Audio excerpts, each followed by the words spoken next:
হযরত ওসমান রাযিয়াল্লাহু তাআলা আনহু এর হত্যার পর মুসলিম উম্মাহ বিভ্রান্ত ও অসন্তোষের মধ্যে ছিল। এ সময় মদিনার জনগণ ও সাহাবীরা হযরত আলী রাযিয়াল্লাহু তাআলা আনহুকে খলিফা হিসেবে নির্বাচিত করেন। ইসলামের এই চতুর্থ খলিফা সবচেয়ে কঠিন সময়গুলোর মোকাবেলা করেন। তার শাসনামলে প্রথম গৃহযুদ্ধ সংঘটিত হয়।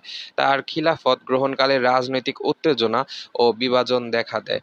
মূলত হযরত উসমানের হত্যাকারীদের বিচারের দাবিতে মুসলিম উম্মাহ দুই ভাগে বিভক্ত হয়ে পড়ে।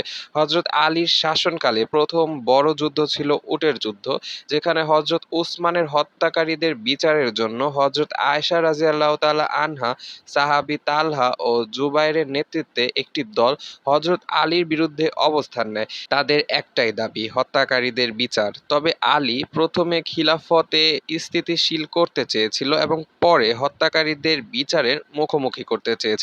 তবে এই মতবিরোধের ফলে উভয় পক্ষের মধ্যে যুদ্ধ বাধে, তবে হযরত আলী ও তার বাহিনী এ যুদ্ধে বিজয়ী হন। হযরত আলী খিলাফতের রাজধানী মক্কা থেকে কুফায় স্থানান্তর করে। উটের যুদ্ধের পর হযরত আলীর প্রধান প্রতিপক্ষ হয়ে ওঠেন হযরত উসমানের আত্মীয় ও সিরিয়ার গভর্নর মুয়াবিয়া রাযিয়াল্লাহু তাআলা আনহু।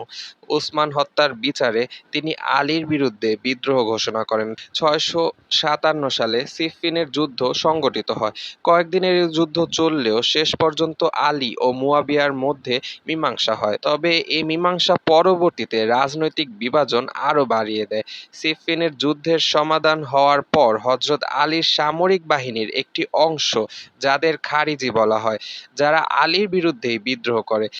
খারিজিরা বিভিন্ন স্থানে বিদ্রোহ করলে ৬৫৮ সালে নেহরাওয়ান যুদ্ধে খারিজিদের পরাজিত করলেও আলী এ বিদ্রোহ সম্পূর্ণভাবে দমন করতে পারেনি।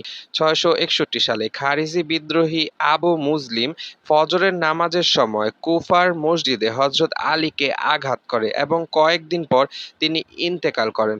তার মৃত্যুর মাধ্যমে মুসলিমদের মধ্যে বিভাজন আরও বেশি প্রকট হয় এবং ইসলামের ইতিহাসে প্রথম গৃহযুদ্ধের সমাপ্তি ঘটে।